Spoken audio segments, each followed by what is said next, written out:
I want to, it is quite an honor to be able to do this and to introduce you to a former classmate and also someone who actually wanted, I didn't have to beat him over the head or anything, offer him the dinner, lunch, whatever the case may be, but wanted to come here to talk with you guys, is John Moore, that we finally call Mo. So he's going to have to give you permission to call him Mo. You got it. You got it. But John and I are amongst the first graduates of theater arts here at Morgan State University.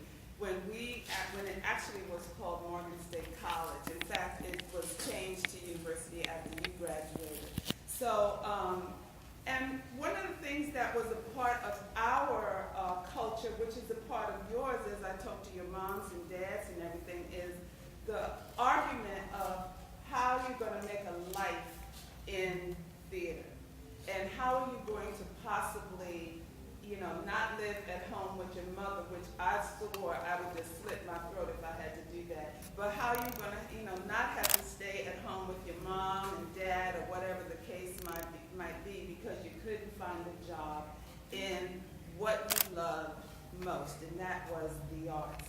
And realizing that the arts is more than just the performance of it, but all the above, which is what we especially were introduced to when we were there. So I'm just going to ask a couple of questions to get the ball rolling. But so John, when you came here from North Carolina, did you already know? Because when you came here from North Carolina, we did not yet have the theater arts program. How did that happen for you? I came to college here. I wanted to get out of North Carolina. Okay. Right? I did not. I wanted to go to school outside of North Carolina, and had family in the area, Baltimore, Washington area, knew a little more. So I just applied. It was nothing. I came here being a English major. I didn't know that. English major, and it was going to be a psych minor. And I'll go a little bit further. And second semester freshman year, in the little theater, you ought to know the little theater. That's where it's gone now. That was this theater. That was.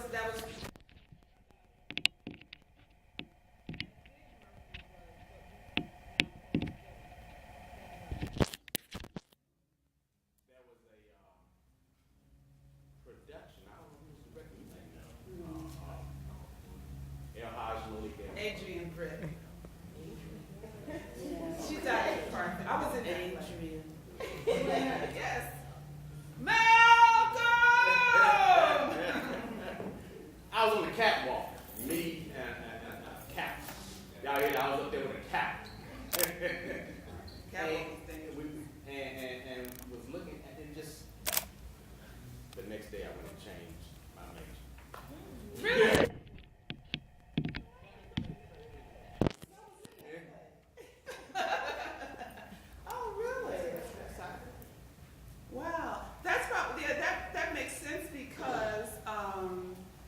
The major did not happen until 1972, and we became the Department of Speech Communication and Theater Arts. And now we're actually, speech communication is kind of fading away, and theater arts is holding on. That's where we hope, and y'all, I'm telling you, politically and all the above, we are holding on. But when you hear other people tell us this, and how many of you saw 12 Years a Slave? Okay, when he's being hanged and he's on his tippy toes dancing in that mud, I looked at that and I said, brother, I know how you feel. I know how you feel. So you got a chance. One of the things that was honestly very important for us was we had people like Diaz, who was a Yale, and a lot of people kind of didn't understand. Yeah, over here. Yeah, and a lot of people have a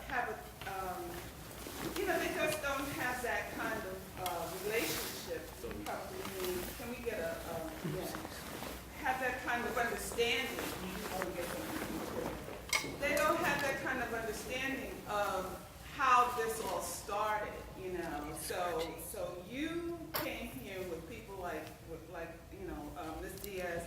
She was, and in fact, the picture of Ms. Diaz is on the front of my office door. Yeah. Yes, Dr.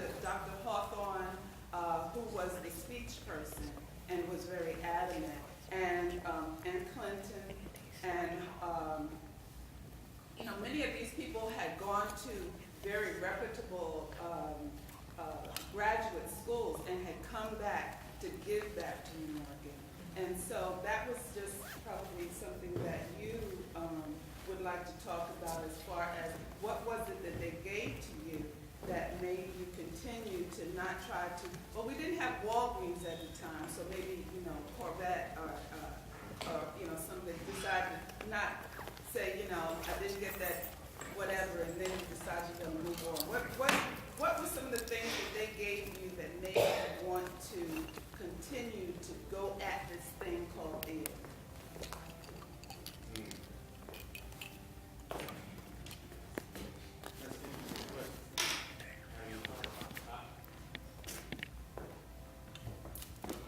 Dr. Hawthorne, and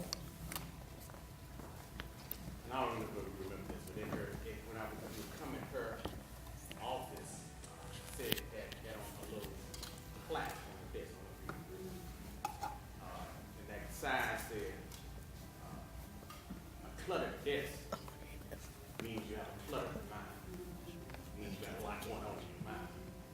And she would say that to me. And that my voice, this voice that I have, whatever it is, she felt that you can do something with that voice. She was speechless.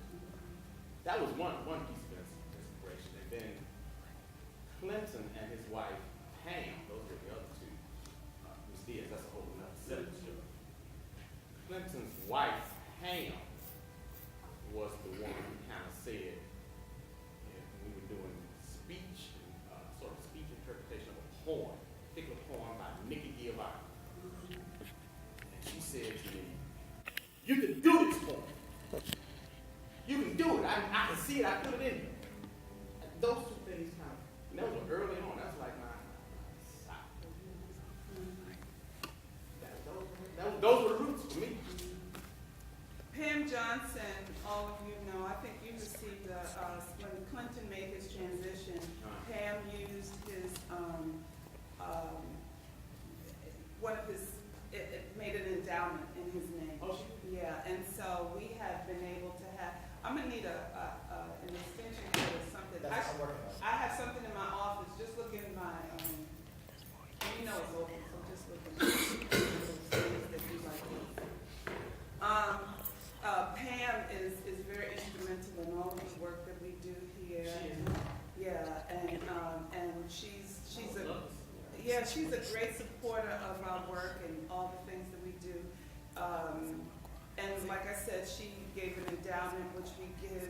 We actually have a competition for students to discern whether they are able to get this a certain GPA, and if they were to be plucked out, kind of like a protagonist. If you are to be plucked out of this production or out of this department, what would happen to the department? So some people in here have actually received money for that. So you can take heed to that, and we'll be glad to accept your from the cues or whatever you're doing. That would be great. Brothers listening over there.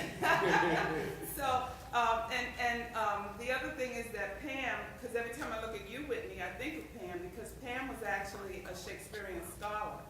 And she was a librarian, but her love was the interpretation of the work. And so that was really very nice too. So I'm gonna let you take the students on this ride, this magic carpet ride that we're getting ready to do. I just want them to know, and you are part of a number of artists that come to speak to the students, to let them know that there are possibilities and there is availability for you to do anything you want to do in the arts and with the arts, and all you have to do is just need it and want it, and there be no excuse. Okay? Okay. Okay, and we're gonna get. Well, we're gonna improvise. That's what we're gonna do. That's, you know, y'all know about improvisation. So that's what we do. Since we can't get this to work, the only thing is that y'all might not be able to see. But that's all right. You can just like visually interpret what I'm about to do.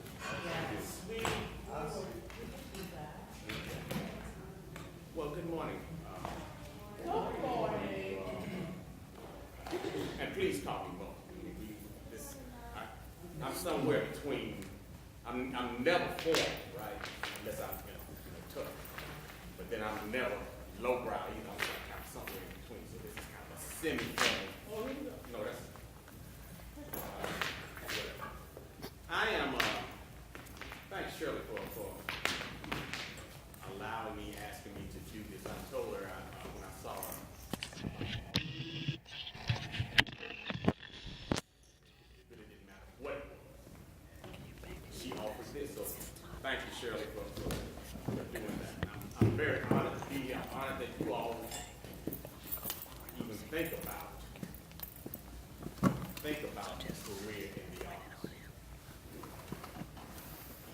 Back to that. In fact, my presentation was entitled "My Life in the Arts." My life. I wish you could see it. F5, what would that do? No, make it big. Make it big. Okay. Okay. We got something. I think you can put it on this music stand. No, it was dropping down. It was dropping Oh. down. I'm going to put it up here. Okay, you want to put it on the stool? You see, I'm not going to go with this. Once you get a job, you handle it, don't you? I'll need to help with that. It's been, I left Morgan in 1975. That's almost 40 years ago. Ain't none of y'all 40. All the time. Ain't none of y'all 30. I'm gonna be close to. Are you? I'm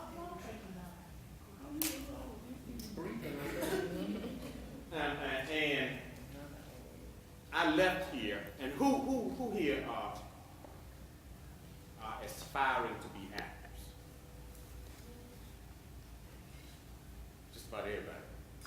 And those that aren't, what else are you thinking? Stage management. Fancy process and makeup and money. Listen to that. I design. Costume design. We got design, okay. And everybody else wants to act.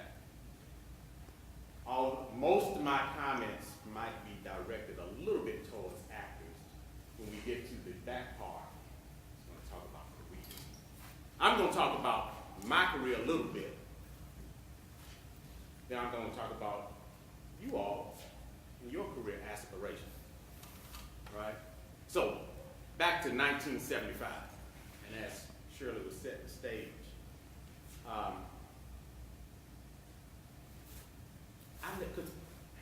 this is an aside. We didn't in 1975. If we did, I don't remember. Have anybody coming doing this, right? And telling us, because what I'm going to tell you is about the business of life in the arts. That's ultimately what we're going to be talking about. So no, we didn't have that. So I left here thinking, and it's good, that I was going to be the actor. I mean, like, the actor. And went out to LA, then went up to San Francisco for a while, and then got a call. I got a call. This was like, I guess everybody at that time, probably even still today, because I have a cousin. You may have met my cousin Clint, right? I have a cousin who was a hoodoo in the theater. And at that time, he was stage managing. He called me directly. I'm in San Francisco. Do I want to consider, think about, look at, I might be able to get you to Tremanisha. Y'all know Scott Joplin's piece, Tree Mission? On Broadway. It was right that time, they was getting ready to have audition. Can I do it? A week later, I left San Francisco. So I'm thinking I'm gonna be this actor. So that was my, it still is today. Still is today. When I got that, I was in the chorus. Supernumerary. Getting paid all, this is 1975 now, getting paid all the grand total at that time of $125 a week. Thinking I was going to be this grand actor, singer type. After that closed, and I'm doing the various cattle calls, etc., classes here and there, I guess I did the New York thing for about 2.5, 3 years. And I'm just being real clear and frank. Something came to me after an audition at NEC, Negro Ensemble Company. And I'm out at Rockefeller Center. This is roughly 1978, 79. Says, there's got to be a better way. I don't want to do another cattle call audition. Now, that's just for me. You know, that's just for me. I wanted to stay in the arts, though. I knew that. It was kind of like, I look at it now, it was like an epiphanous moment for me. Something was that full. And what happened, fast forward a little bit, ended up going to grad school. Grad school in arts management out in Illinois. Y'all heard of arts management?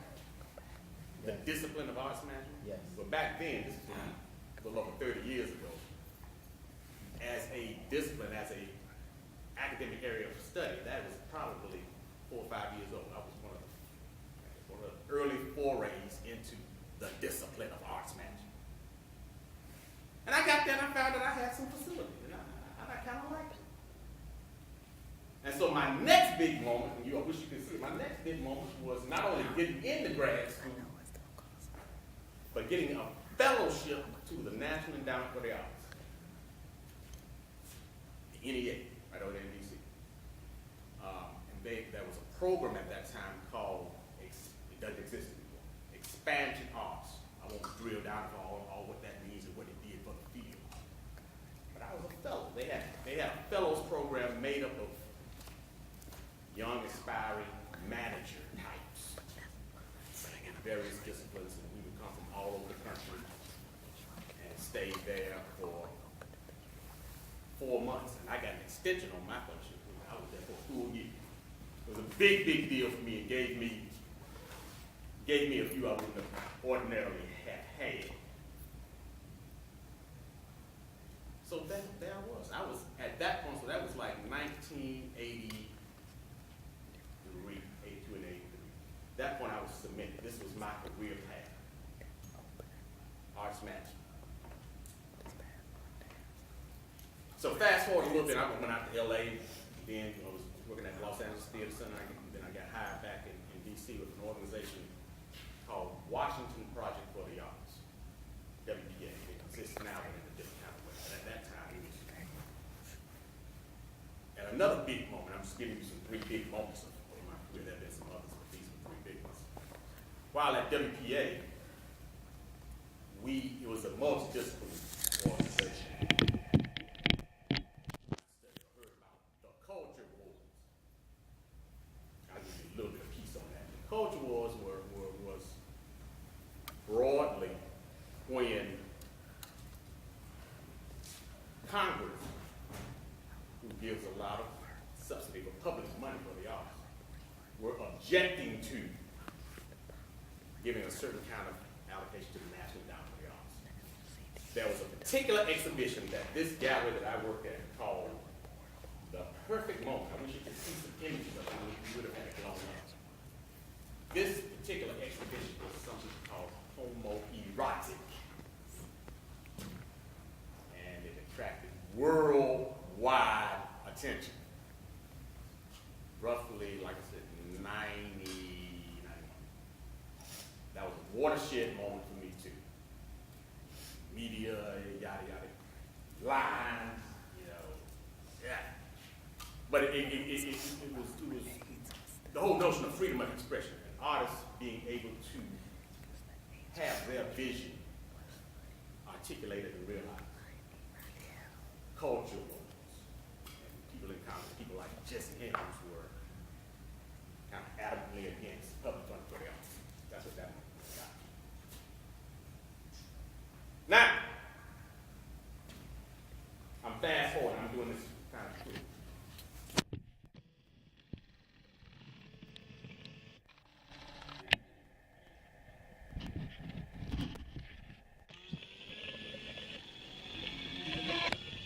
An organization called the African Continuum Theatre Coalition.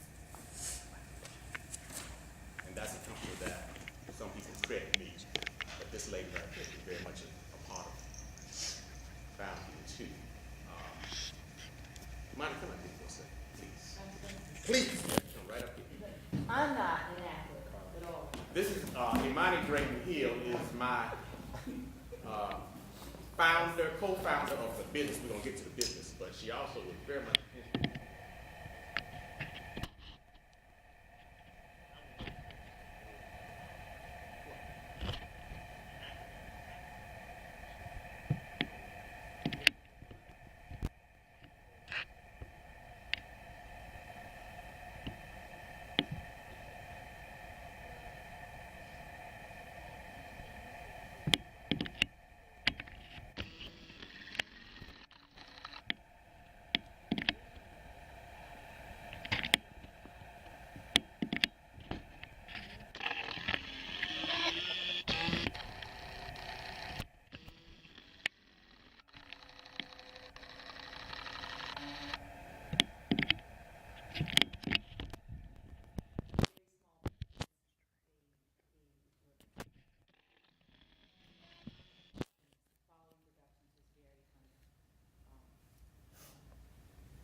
Wide range of quality levels, let's say that. And what we were focused on doing was creating a coalition that provides technical support, management support, training, and then pulling resources in a way that could increase visibility for the small group of theaters so that we can increase audiences. And it was really a challenge. We were a small coalition. We were functioning as a service organization, and service organizations are always hard to fund. We were coaxing these theater companies to become bigger and grander, and you can take a horse to water, but you can't necessarily make it drink. That there were a number of people who had a vision of this thriving Black theater community, but it was more than a notion to actually take the existing companies and get them to this kind of vision of being kind of like resident theater somewhere, or having full seasons, or having, real infrastructure. And so eventually, Fast forward.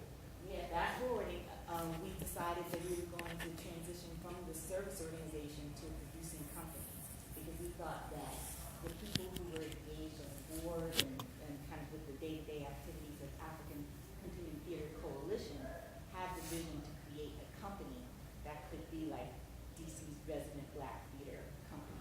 And at the time, internationally, there were just not a lot of producing Black theater companies, and many of the companies were, some were stable, but many were struggling. So it was kind of important to create some type of a regular season and visibility.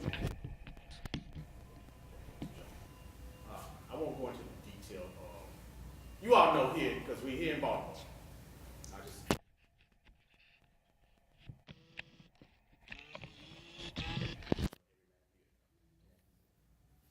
What Black, other than a ring place, which is community, what Black professional company do you know here in Baltimore? Theater project? There is no. Hello! There is none. There is none. And so, flashing back to Morgan, what Morgan, this is even before theater Morgan, what Morgan State University did for me and this, I mean, it might have been a product of the times too, Shirley, I don't know. You tell me. What Morgan did for me was cemented me in the black experience, in the culture of who we are and what we represent. And so my career today has been about lifting that experience up through the arts, theater in particular, but through the arts. So that's what. Now, I'm going to go to another. This is because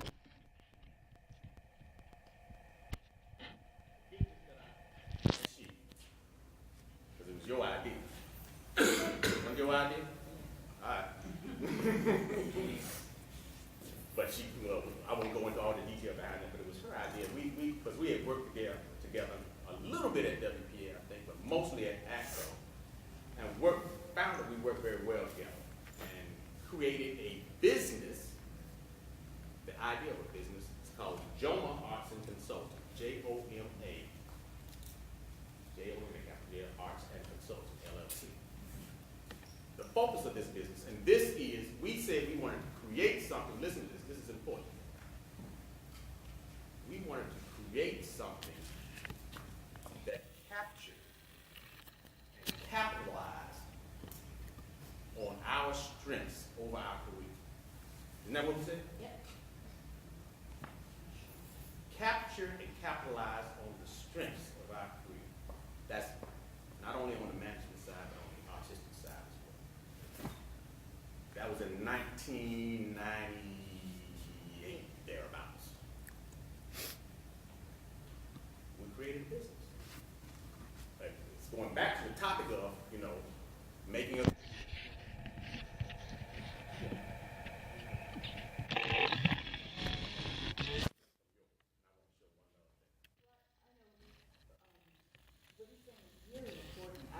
I live in Washington, D.C., and my husband worked for the federal government, and I had just left, I was the managing director of Woolly Mammoth Theatre Company. Y'all know Willie Mammoth? Yes. All right. And what happens in the arts is you have to move. If you're on a career track, You gotta you move. gotta move. You got to go where the jobs are. You can't just say, I live in D.C. and I'm gonna work in D.C. and just find another job here. You have to move, and I couldn't move because my husband had the health insurance and the retirement plan and all the practical things, the things that were gonna help us pay mortgage and, gave us stability. So I was like, okay, if I'm gonna be here in D.C., I need to create my own opportunities because I'm not necessarily gonna find exactly what I want in D.C. that's gonna fulfill. And the phrasing she said, create her own opportunity.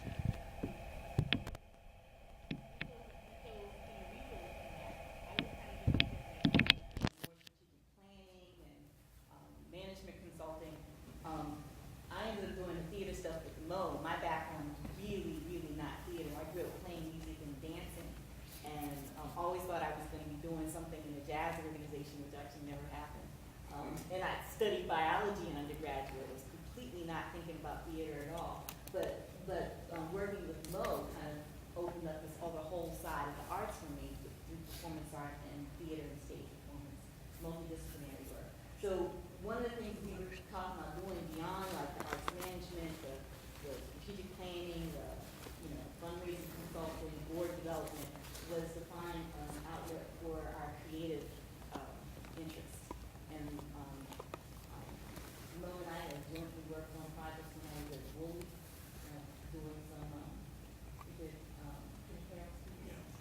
Make my funk the people. And we were looking for a way. We knew that those are the real risky kind of activities of like taking a new piece by what would be a relatively unknown black playwright or author and producing it and then selling, making money, and the risks are really high that you're not going to make money. So we had to figure out how we were going to subsidize these artistic ventures. And at the time we were seeing that the management services would give us some kind of cash flow so that we'd have time and some money to do the creative projects that were really interesting to both of us.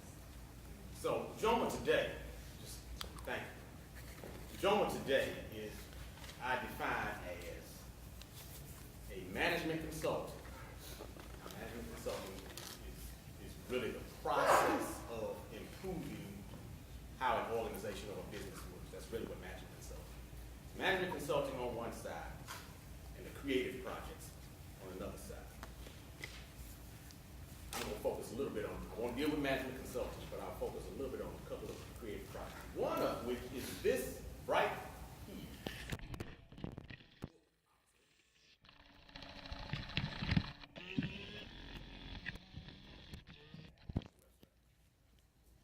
This is a commercial foray. Everything JOMA does pretty much is commercially art.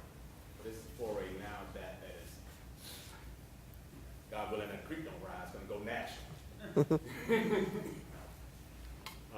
We're about that. We also are in the stage of producing a short documentary film called it's on Afro-Mexicans and their relationship to African Americans.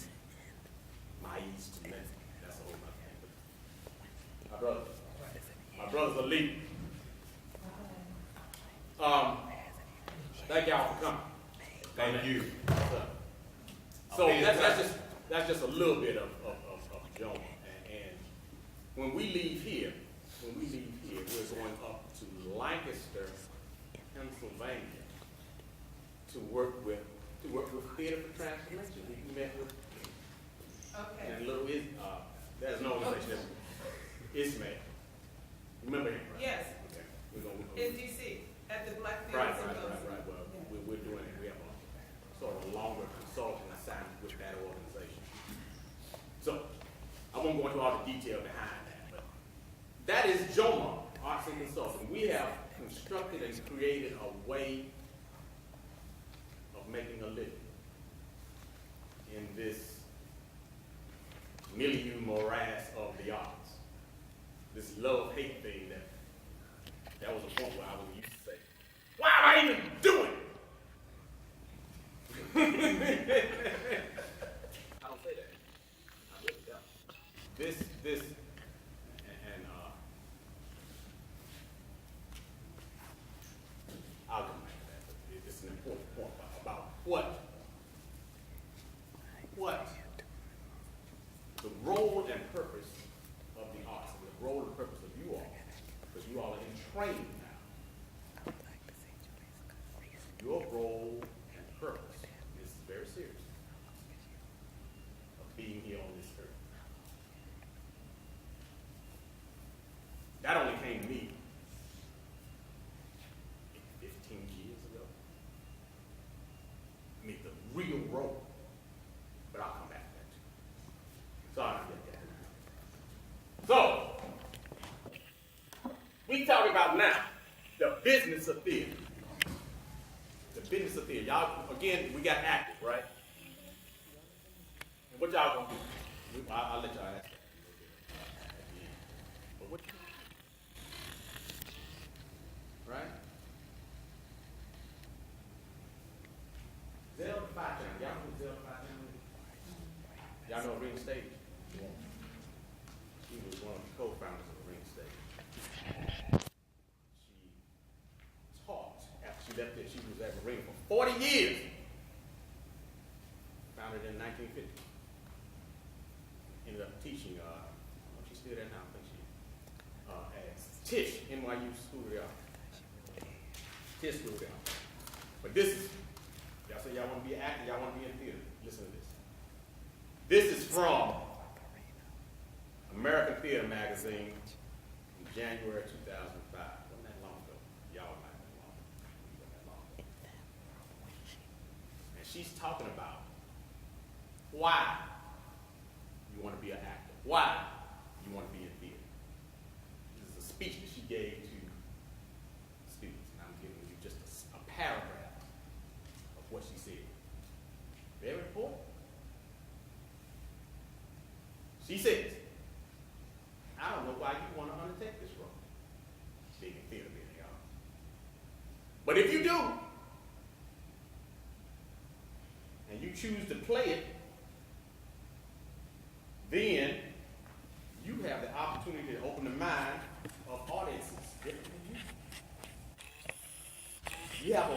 opportunity now of causing them to look at a reality in a different way than they thought they knew.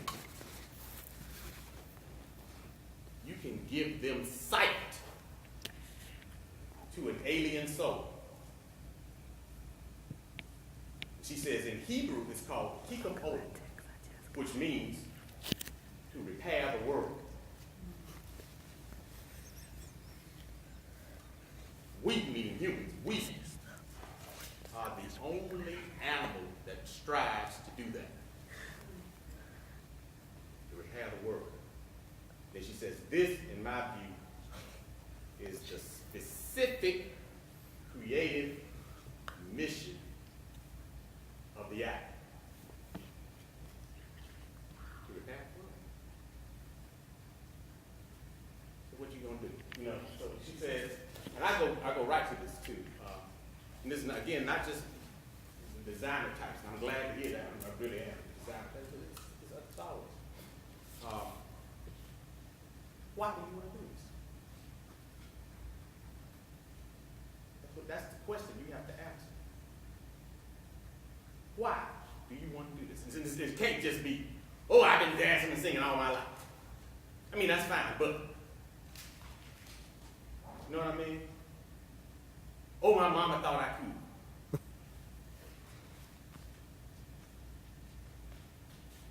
So, the business of theater, right?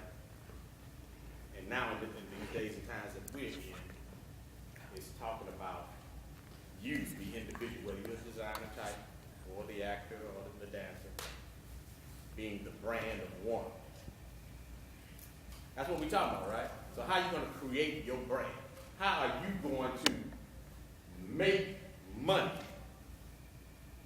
and prepare for your future? I'm not asking you to answer that, but those are questions that you need to have in your head. Because the business of theater, being on this stage, you know, that's 50%. I mean, that's, you know, you got to do that, right? But it's how you train. Who's your agent? Do you have a website? What classes are you going to? I can go on and on and on. Who you talking to? What books are you reading?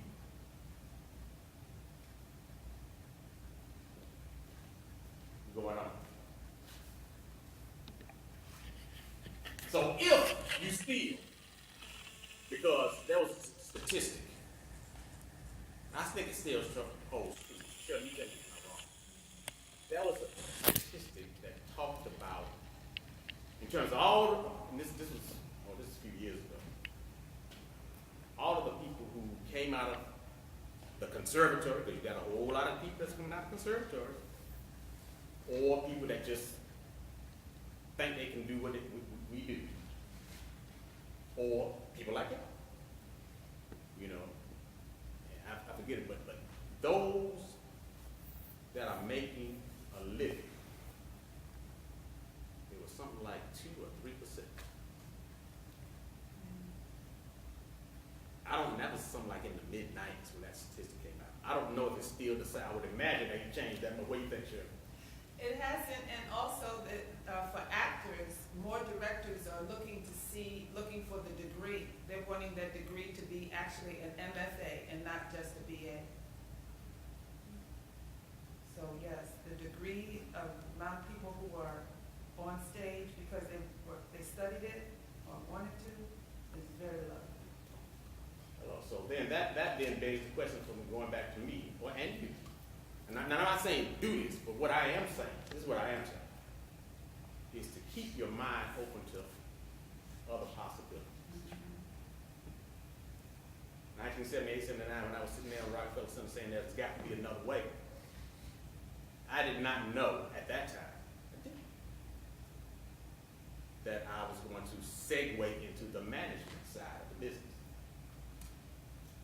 Now, the management side can involve a whole lot of things in terms of, you know, and it don't necessarily have to stay in theater.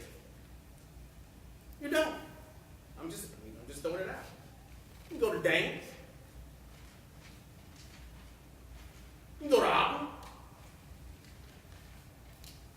if you want to stay in the arts. You know, and then within that, you know, there's all kinds of production and administrative opportunities. Or you can dispense with all of that.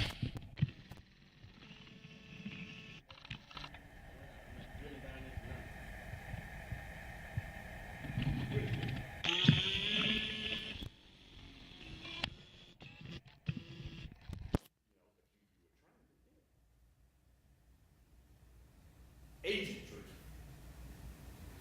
And that could be press, public relations, personal management, whatever. University at the academy, right, Shirley? You can go that route. A grant maker. I was a grant maker one time. You know what a grant maker is? But to be an effective grant maker, you know, I think, it's my personal opinion, to be an effective grant maker, you have to have the sensitivity to the form you're making grants to. Some of them, they come from all so anyway. Or you can be the presenter. Mine used to work with an organization called APAC. Big presenting organization with people. I won't go build out into details.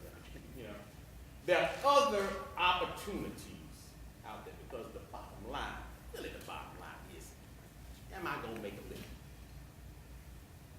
Can I support my passion? That's what Zelda was talking about. Passion, the reason that you are here. I'll read something else. It's in the same issue. Read something else. This is from Felicia Rashad when she was working at NEC. Y'all know about NEC. And she was asked a question. And this, well, it all question she was asked, well, what was her experience? What did her experience at NEC do for her? And it was a long response, but here's the gist of it for me. When she was in the audience, after watching one of the shows, she was in the audience watching the song of the Lusitanian Bogies, Edie Weiss's people, the greatness that reflected who she is. The lesson that she learned just from watching it was that it's not about the money. It's about commitment to growth and expression. Ties right back to what Zelda was saying. Now, she didn't know Zelda was saying that in this article that just went. Repair the world. What is our contribution to humanity going to be? Now, I said I was going back to what was another, was pointed out to me by a frat brother of mine, not one of them three, but another frat brother of mine pointed out to me somewhere in the mid-90s when I was doing that. He said, Mo, I've been watching you. I think he had been subscribing and everything with ACO. And he said, you know what this is? What you're doing? He said, this is a ministry. This is not in a religious sense. You are ministering to people.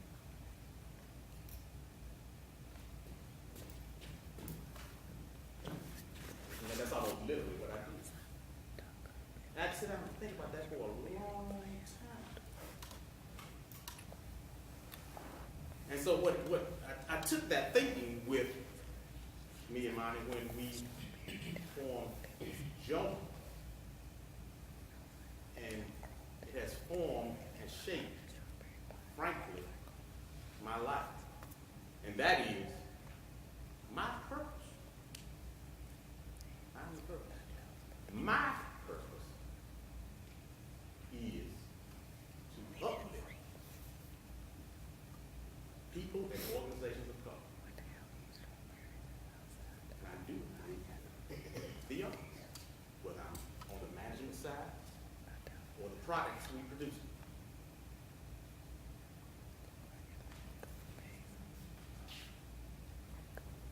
So, hey, gone. I have a piece of music.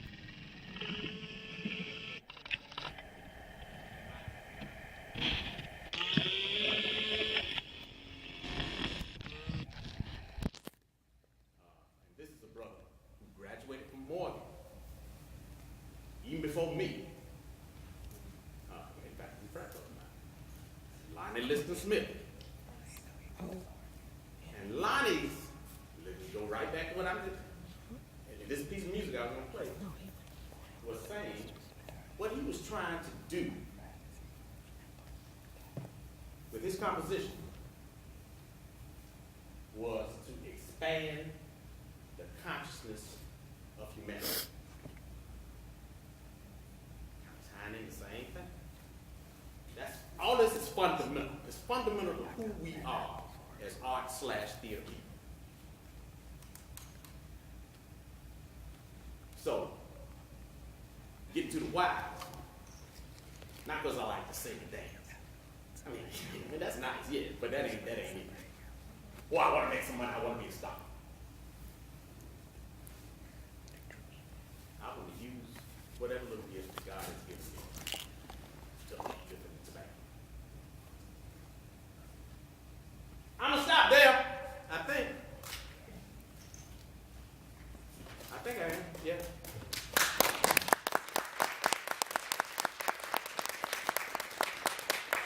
We can take questions. We can talk. We can do whatever we want to do. Right now. We got what? We got about 15 minutes. Whitney, Oh, let me get it stretched out. Do you, Mo, Please. Mr. Mo, Some people say Mr. Mo. Mr. Mo, do you remember what pieces you used to audition? Way back then. Yeah. I remember one in particular. One in particular. I used to use. But two. That was a show. And we did it in Morgan. Ain't supposed to die after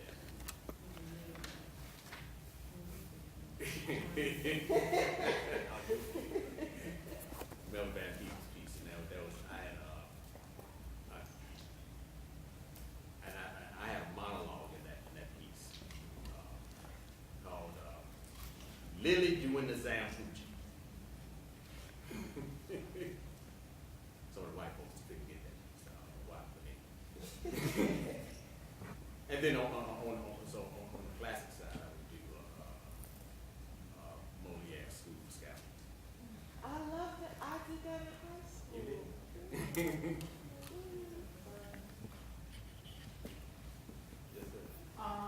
Yes, sir. First I'd like to say it's an extreme honor to be seeing a legendary talent such as yourself. But why did you decide to change that major? Why did you choose that major in theater? I told you, you didn't hear the story I said? Shirley was in that hard movie. I see. My freshman year, second semester freshman year, I was an English major up until that point. I see. That's what caused me to change my major to English major. How inspiring. Francine Smith, my question is, do you think that your the times in which the Black arts movement really influenced you to take JOMA to a different level in regards to presenting the arts in a new form about Black theater? I don't know if that question makes sense. I like where you're going with it. Go and think about it. All right, so because I'm my particularly like how question you is- draw it on the Black arts movement. Yeah, like, my question is, you said you was at Morgan in 1975. One, Right. 71 to 75. 71 to 75, that's kind of like the Black arts movement. Sure was, right. And I realized that at the end you began speaking how you wanted to, you said something like, taking the product of the arts in the Black community and meshing it together. Those are really good words. Right. So do you think that those times really influenced you to go into that direction? Oh, without question. Oh, yes. That's what I was saying about Morgan, what Morgan did. When I in high school, and see, you know, this is opposite, but I went to a predominantly white high school. Unless it's like, I think how old was us? It was a little over 2,000 students, right? Of that 2,000, might have been 350 black folks, right? And so, and I'm gonna get to your question, so I'm just shaking. So, and I was being recruited by some white students in New Jersey, gonna play my way. And politics, I'll never forget. I told you a story about why, because I wanted to get out of North Carolina and everything. But when I came here, and I'm glad I did. My mother had to scrape together, and mom and daddy paid for it and make it happen. It was in the midst of Black Arts time. You know, the old notion. You might have a notion of, and it was happening. You know, we burning incense, we smoking them funny cigarettes. Listening to jazz. I was good against the jazz. I mean, I was good at Coltrane, you know. And all of that shaped and influenced, you know, because at the apex of that was black folks really asserting themselves as self-determination. So, yeah, it's fundamental. It was fun. All of that shaped, and then I came to again, El Hajj Malik.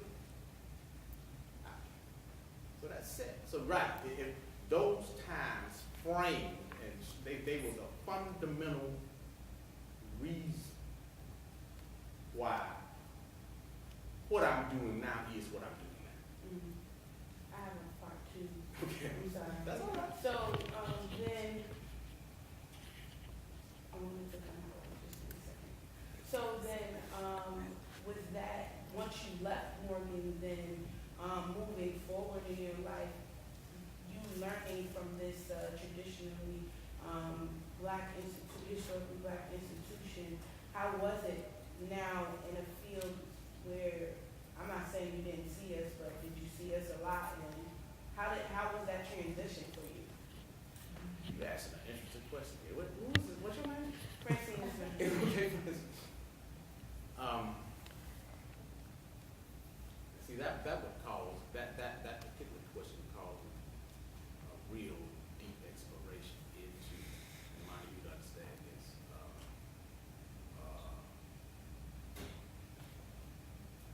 the world of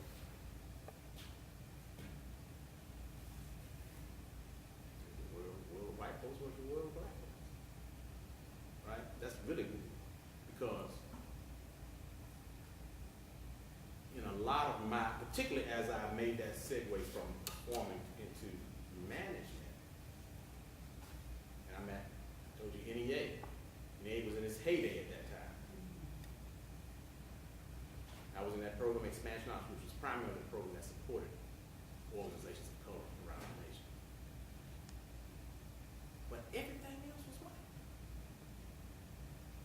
And so a lot of places I went, before I came in there, I was at a place called Chicago Council of Fine Arts. I was only black on staff. And I went to grad school. In my program, there was only another black, there was only two of us. Those things, when I went to LA Theater Center, in the map, although the plays we put on stage, you know, in the management side, see how I'm having to struggle? There were a couple of Latinos.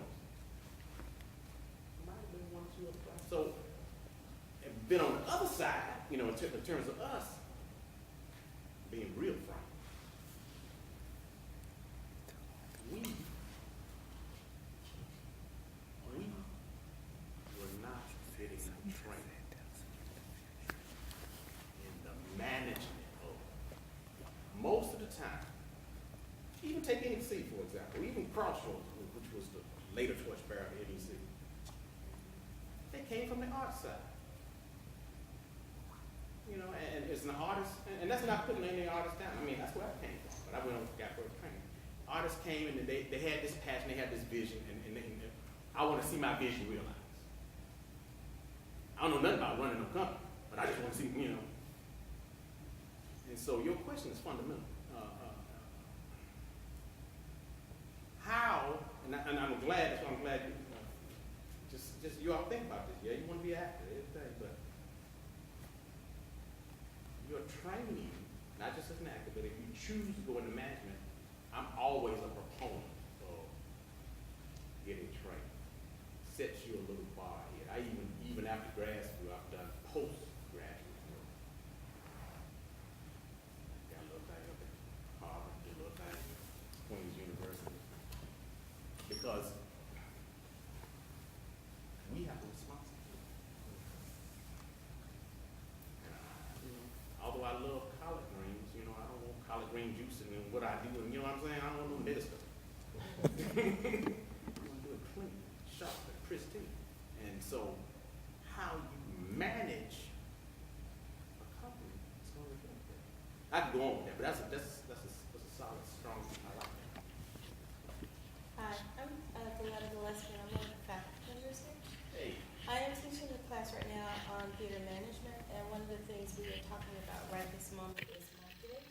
And we've had some very vigorous conversations in class about how to market Theater Morgan Productions in the area, looking also specifically on the college campus, right, in the community, in the Morgan Mile, as our president has you know, there's a whole program that's been created around that. And so one of the conversations, we're having a lot of conversations about how do we get people on our campus to come and to support our productions, and then also about getting our message and the Theater Morgan mission statement out to our community, and we talked about the various connotations around the word community, whether it's your artistic community, you know, social groups, organizations, fraternities, etc. So I just wanted to throw to you, if you maybe had some suggestions for what we can do to increase our presence in the community, if you will, and then just to get bodies in seats, and especially with next to no resources financially, or people in the community like marketers and people like that. You know, we basically have Ms. Short on staff, and you know the things we do with our Facebook page and those sort of things. So I don't know if you have any suggestions for what we can do to assist that. It will obviously require. I mean, it's a big, long That's conversation. another deeper issue. But Sure. my first, and my might pick up on this a little bit. But my first gut response, particularly if you want to have presence beyond the Morgan community, is what are you doing outside, right? What connection do you have to, you know, theater or outside of the Morgan community? Because that's where you're gonna get the county. That's where the relationships are gonna be. Everything's built on relationships. That's my first thing, but then I'd have to go a little deeper. That would create a whole lot of stuff. And when I was at Sangamon, this is 30 years ago, Sangamon, which is now University of Illinois, Springfield, that's where I went to grad school. I was the graduate assistant in what was called, at that time, the Minority Affairs Department. And the guy who directed that, he died. He said, I want to build a connection with the community. And the best way that I can do that is through what you specialize in. job was to create a little, it was called the Just Us Plays. And the actors in that little ensemble, not exclusive, but primarily were from the community. So, you want to add? The more you use the data, the more you collect data and understand how to use it, the more specifically you can target your marketing messages so that you don't waste your money. And you've got very few resources. It's important to understand who you're trying to target.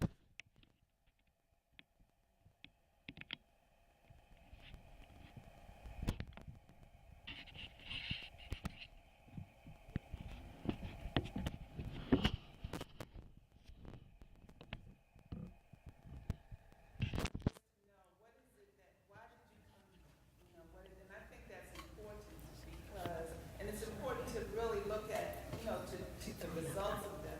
It's important to look at it because sometimes people come because they're babies in the play, and they only gonna come to the play because they're babies in it, and then sometimes that, I know I'm thankful for my church because most of the time they'll come because I've directed it, and then I've got to teach them to come because it's Theater Morgan, and the first thing out of their mouth is, did you direct, what do you have to do with it? I said, it's in my my program, so just come.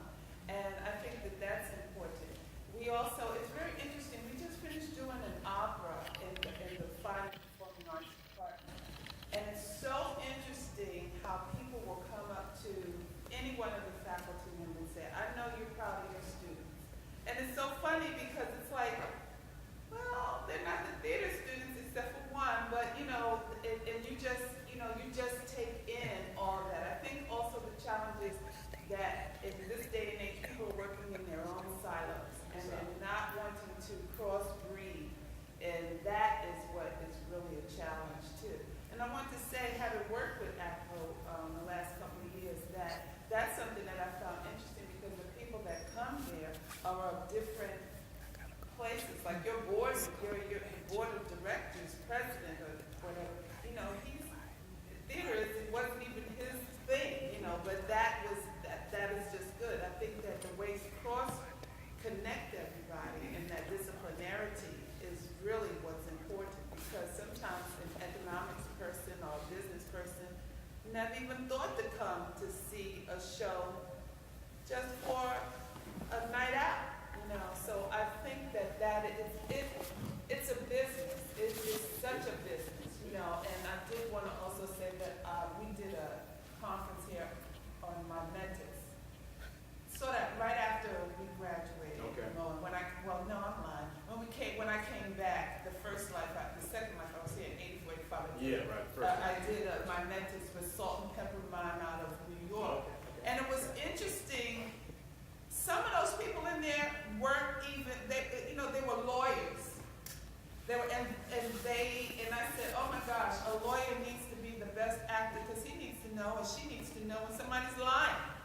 And then I go to Iowa and there's a huge article about how a law firm hired actors to be able to look at somebody to know if they were telling the truth. They would hire them to sit in the audience,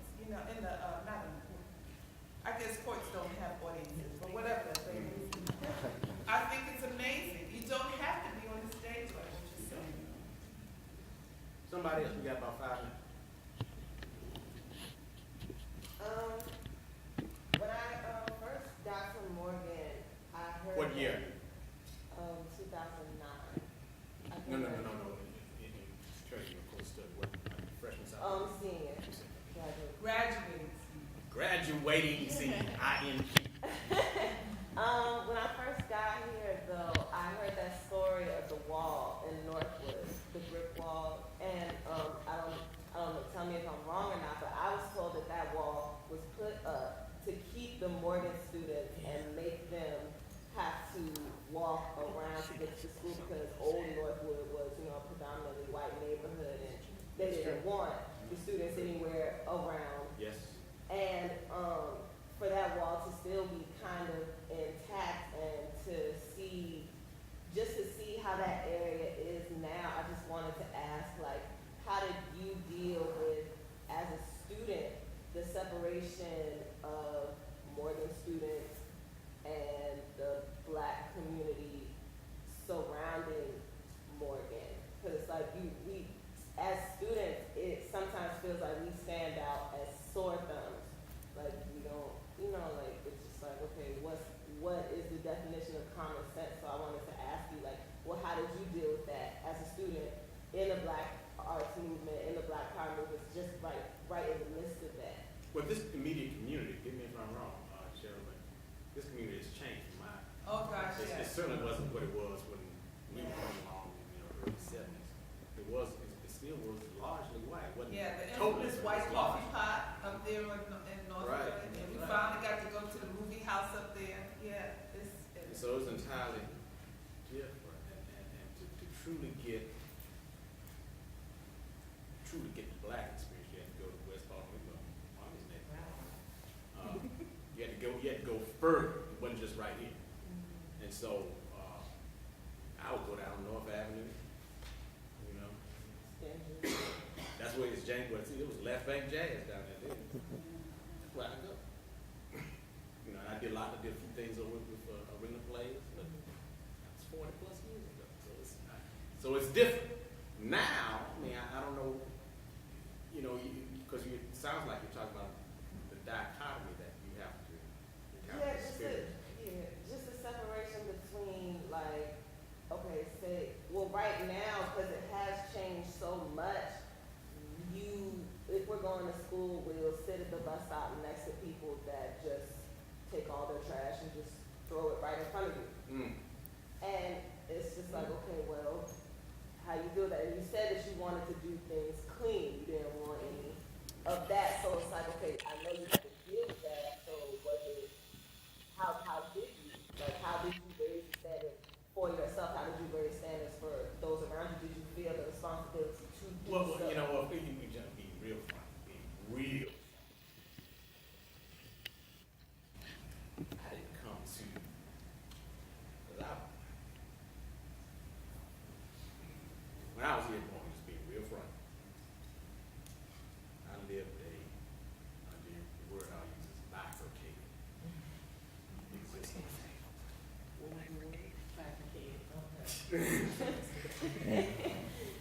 Do, right? Because the camp, just do something, Frank. So, keep on making something. So I dealt with that, and then I came over here, and it was entirely different. It was on this side, because we were like, at the little theater, it was like at the end of the campus. We were like, and so I was like a dual personality. In terms of my relationship to the community, because that's really what you get. That kind of dichotomy that you're experiencing. That didn't come to me, frankly, until some more life experiences. And to embrace my role as a person in the arts. Now, if you're beginning to think that now, I hope you all are. Get a little head start. I wasn't even thinking that way. Sometimes you can rock what you think.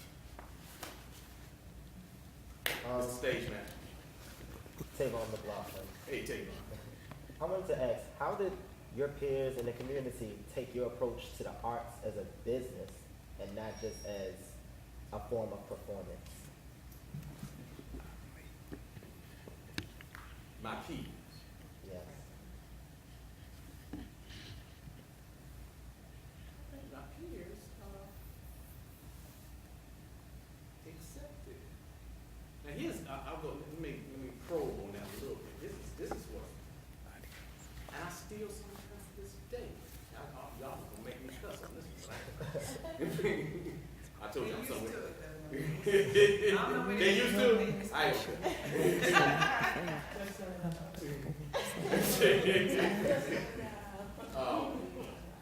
I think my peers have accepted, and I think where I am in the role that I am and what I do. Because what we do as Black people, as consultants, independent small business people in the arts, very few of us do it. Black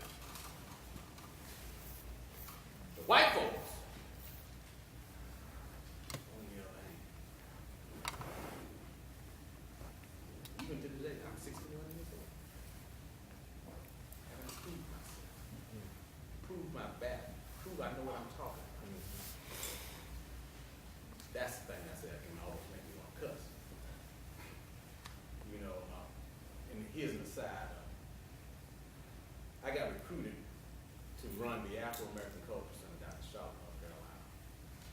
And 2000, did that for a little while, and segued back to do this business. But I'm still in Charlotte.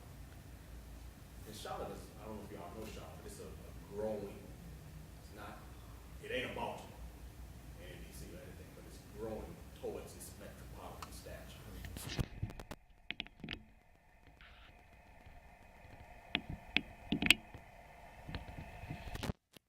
work through funding agencies.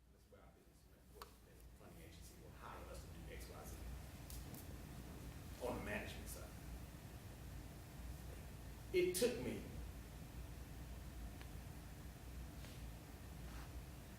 4 or 5 years to convince them fools that y'all ain't got nobody here in Charlotte that's doing and know what I know.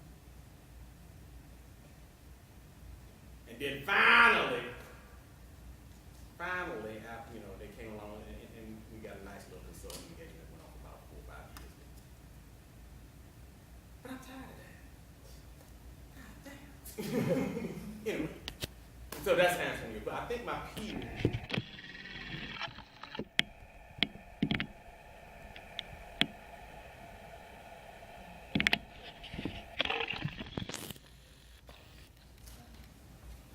Yeah. You said you had, and I know that some of the students are going to want to talk to you one-on-one. Yeah, we Carlisle, did you have a closing remark?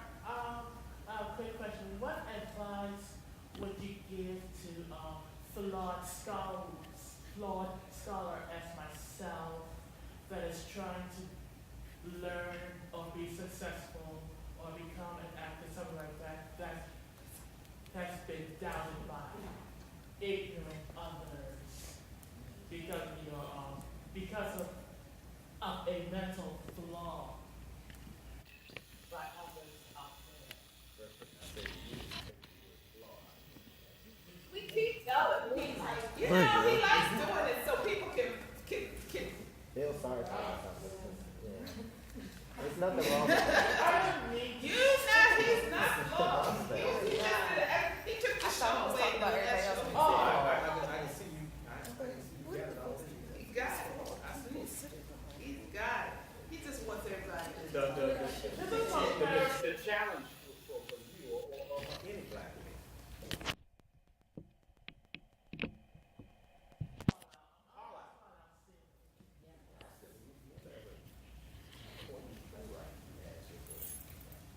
You know that, right? You're going to Google it when you get Right. Carlisle Brown. Look for Carlisle Brown. Oh, yes, my name. So I tried to tell you but your challenge. Black drama students should know that name. Is being true you. So if you saying you're a budding scholar, right? That's what you said, a former scholar. That's an interesting kind of mix there. Hold true to that. If that's what you're thinking right now. I shall. Hold true to that. I think that's it.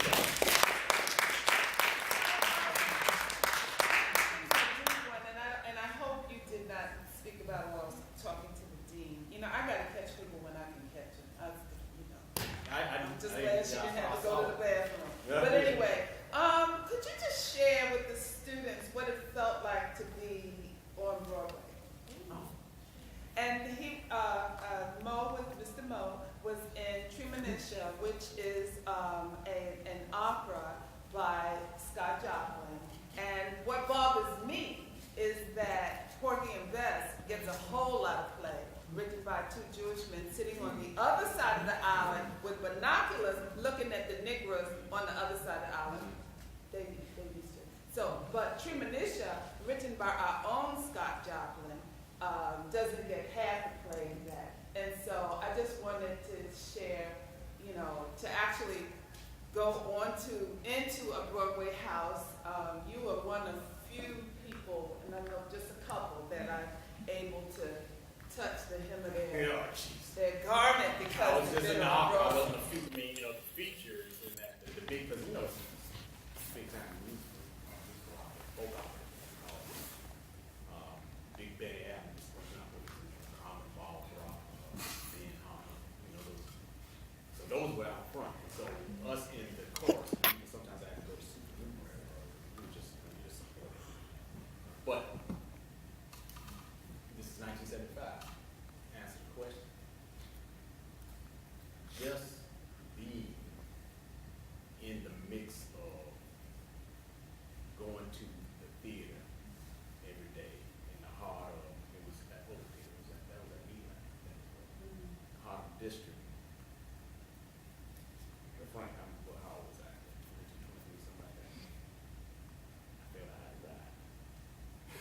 I feel like, hey, you know, and 125, that's long. Now, I don't know what that would be equivalent to now, but you know, that's a whole lot of money, you know. But it's just the notion of I'm getting paid. Hey, I've been saying that. But what I do, you know, doing it every day. Back then, we were doing 8 shows. You know, you're only off on Monday. You know, and I thought I was dead. That show, though, how long was it? 3.5 to 4 months. It was like mid-August to just before Thanksgiving. So it was, you know, in terms of my acting/artistic experience, I showed you something. It was one of the high points. And Rosalind Cash says it's, the late Rosalind Cash says it so beautifully. She says it's like Baskin and Robbins, the 31 flavors. You know, you get that chance. Are you the flavor of the month? You know, are you going to be the flavor of the month? But some of the, and remember, there are 31, which means that every now and then one of those flavors gets off to keep, you know, but they're always going to keep the vanilla and the chocolate and so forth. But I want to thank you so much for sharing with us